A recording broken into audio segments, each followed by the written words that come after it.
This time of the year, many of us are dreaming of a winter wonderland here on Earth.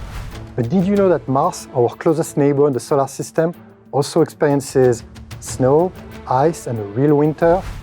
Let's go check it out with our NASA spacecraft.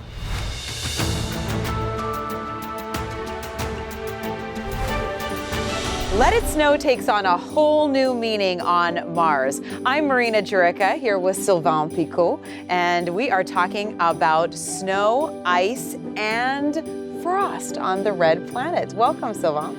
Now, I know it's really cold on Mars, but there's also snow and ice? Mars is a very dry place, but if you go to the right locations, you will find water ice, just like the one we have on Earth, but also CO2 ice or dry ice.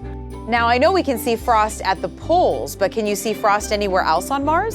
In the 1970s, the Viking landers observed water frost forming on the ground far away from the poles. So we know that the frost, similar to what we have on Earth, forms in those landscapes on Mars. That is cool.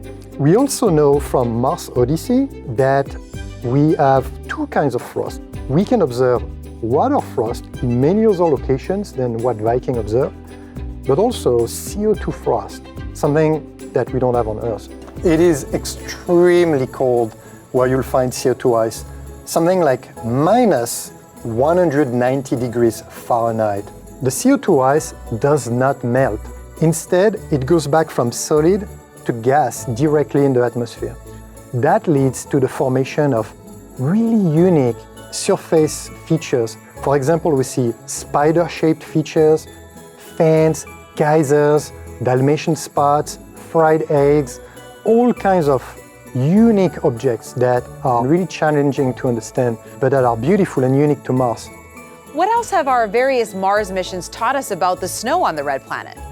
A few things. First, the Phoenix lander, a NASA mission that arrived at Mars in 2008, observed beautiful frost landscapes that formed around it. The Phoenix lander had a LiDAR. This is an instrument that shoots a laser up, and if there's a cloud or something that's falling down from the sky, like snow, you get a return. Basically, you light up the sky, and you can see when snow forms and falls, and it did. The Phoenix lander was also able to scratch the surface and for the first time see this water ice just below the ground. This is the kind of water ice that astronauts could potentially use in the future when we go there. Thank you so much, Sylvain, for teaching us about the winter wonderland that's on Mars. My pleasure. To get the latest updates, follow @NASA-JPL and @NASA-Mars on social media, or take a deeper dive on the mission website at mars.nasa.gov.